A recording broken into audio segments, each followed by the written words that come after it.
Thank you everyone for coming tonight in this weather. As you see, I came prepared. I have been on the street all day because when you are involved in the struggle for justice, you have no choice than to be fighting all the time. It's the recipe of the business. The only thing that you do is to fight and fight and fight again, because it's not any other choice. Then I was invited tonight to speak with you and have a conversation with you about those things that are so dear to ourselves that sometimes we only share with our most close friends. Then I would like to speak to you tonight about my private life, which I very rarely do, because usually I am involved in the political arena dealing with policy and issues that affect each and every one of the New Yorkers that live in this city. And if you don't mind, I would like to talk to you about me, for a change.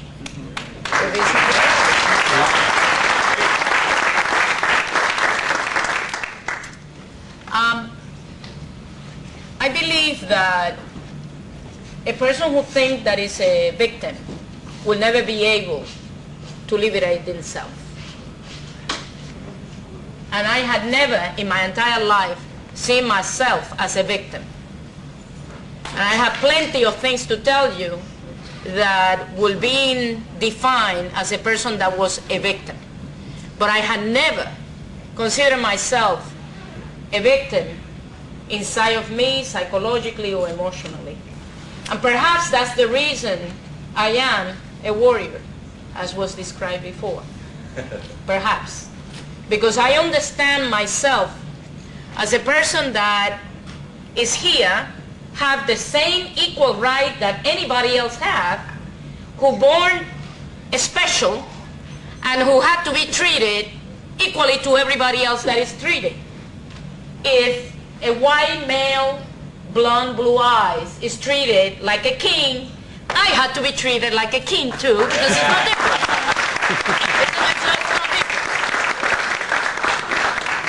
And I born and I grew up with that in mind, in myself, inside of me. And I think that that is a very important thing that each and every one of us should know.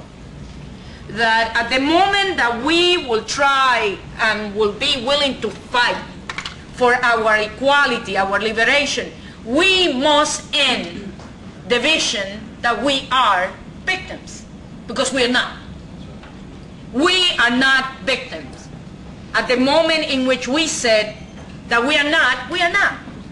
What we are individuals that for whatever reason somebody had decided to commit an injustice against us. An injustice. And when somebody commit an injustice against you, the only thing that you had to do is to fight back. It's nothing else. Because that's the way that you stop injustices. Then I clarify that to you to tell you the following thing about my life. When I was 7 years old, I was incested by a cousin of mine who lived in the same block that I live. And he also incested my brother. It was a fascinating experience in which the first thought that I had in terms of recollecting the issue was that I quite did not comprehend what my cousin was doing that to me because I was a boy. And I thought that I was a boy, therefore I thought that my cousin was crazy. There was something very wrong with him. Because I understood that something very strange was happening with this man in relationship to me.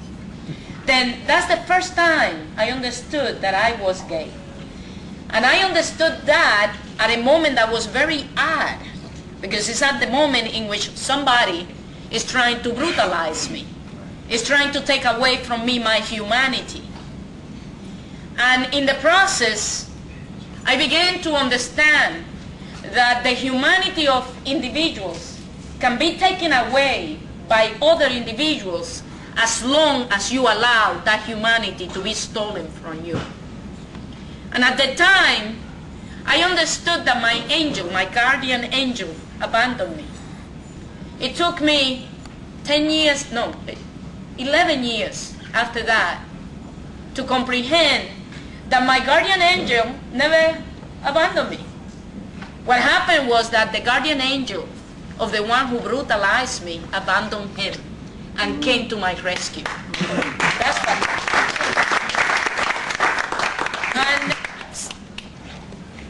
for whatever reason, those two guardian angels protected me, and I did not lose my humanity. I forgive him, and God bless him anywhere that he is. And every time that I speak about my cousin, I bless him from the bottom of my heart, and I constantly send good thoughts to him, hoping that his humanity returned to him and that he didn't harm anybody else. Because if not, I'm so sorry for him, because he will encounter himself eventually, and it's not going to be too good. It's not going to be too good. Then that incident is very, very connected to me coming out of the closet. When I then finally become 18 years old, 19 years old. I came out of the closet in Puerto Rico, and I came out of the closet to my parents, to my family. I came out of the closet at a time in which I was involved very much in politics, because I became involved in politics when I was 15 years old. I have been a feminist since that moment, and now I'm a radical feminist, more than just a feminist. Non-apologetic too. No, I don't apologize for that. Right. No reason for that. Then, when I came out of the closet was a natural progression of my politics as a feminist. I understand the basic principles of oppression, and I understand that oppression happened because society need to have oppression in place to justify the exploitation of people in a working society. Because no everybody in a working society can be rich. If you notice, pyramids are always built this way, big at the bottom and little at the top. If you try to build pyramids the other way, they will fall in pieces. Then the one in the top is sustained by the many in the bottom. And oppression have that fundamental concept. Many at the bottom, few at the top, and less oppressed, everything else at the bottom. And I understand that concept very clear. Then the issue of oppression against gay, lesbian, transgender, bisexual people have the basic in the oppression of women. Have the basic in there, right in there. And a departure from that. Then as a feminist, I understood that very clear. And when I got to my 18, 19 years old, I comprehended that I needed to tell my parents that I was gay. I concluded that. It was a marvelous discovery. I finally discovered that I was not a boy. I was a girl, and I was a lesbian, and that was the name that I couldn't figure it out when I was incested by my cousin. That was the name. Lesbian. And I got to be a lesbian, clearly and completely. I became to understand that the patterns of behavior of imitating the way of heterosexual couples was not my way. It was not part of what I am. And I immediately began to figure it out that our culture, the culture of the gay, lesbian, transgender, bisexual community, is a culture that began to be worked out and constructed by us with the limited resources were given to us to understand who we are, what we are, from where we come. And I am that kind of a lesbian that come from the time in which lesbians used to be the man and the woman. And it was the time in which I was fascinated about the roles that we play between each other, in which the roles was imitating totally and completely real bad examples of what human beings get together for.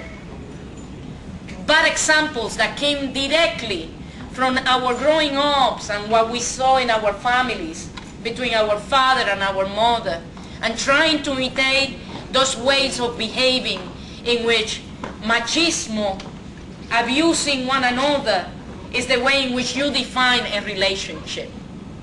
And I began to understand that our community, our gay community at large, was just trying to find a way in imitating these patterns of behavior and not understanding that we needed to create our own way of being. Then I come from that time in which we were trying to discover where we were going, what we were about, and what our definition of who we are was about. Then I have seen a lot. And in Puerto Rico, I remember going to the bars that don't exist anymore, in which the patterns of behavior were extremely funny, very funny, because I saw many of my sisters hitting each other and harming each other, physically and emotionally.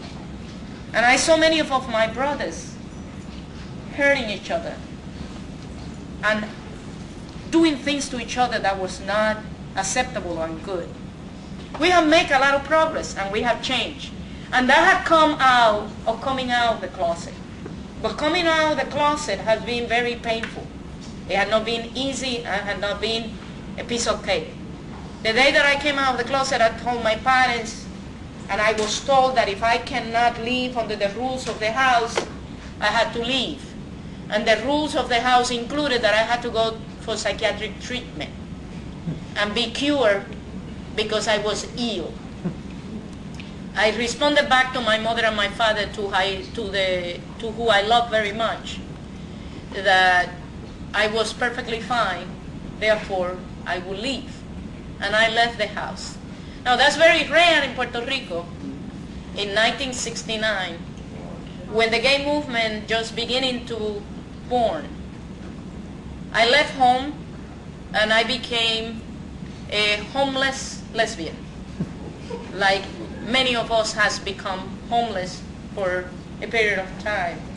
And the story doesn't change, it repeats itself. Then I went on, continued my struggles in politics, never abandoned politics, and participated in moving our struggle forward. At the same time that I had to do some searching of who I was, what I was, what I supposed to be and how I supposed to behave with my partner, and constructing my own subculture inside of the gay community, and try and error in trying to figure out how is it that our lives supposed to be, the gay life. We invented this life and we figured it out even against the wishes of any structure, institution, or power out there. And we have put ourselves in place without no going down. Then, for me, coming out of the closet was more than anything a political statement. And it was a political statement of saying, hell no, you are not going to kill me. Hell no, I'm going to be alive. And hell no, I'm going to be fighting for my rights. That was, for me, how I came out. For some people, take a different venue. You take the venue, perhaps, of falling in love with somebody. I did not come out of the closet by falling in love with someone. That happened after. When it happened, it was wonderful and marvelous, but I had to confess something to you. I didn't know what the hell to do with the woman that I fell in love with when we were alone in our intimacy.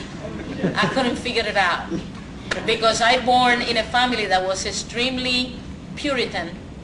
My mother is very Catholic, and in my family we never were allowed to see each other without clothing. Then I born in this family where the question of sexuality was never discussed, and also was a time in the island where you don't talk about these things and you don't see in TV any of that, because I am part of the generation that saw the first TV channel being put in Puerto Rico. And don't think that I'm falling apart, okay? I'm not. But the channel stations began in Puerto Rico in 1950. 55, I believe. And I am part of that generation that saw television for the first time. Then it was very difficult to figure out what are you supposed to do the night that you get together and you have your honeymoon. It was not clear to me.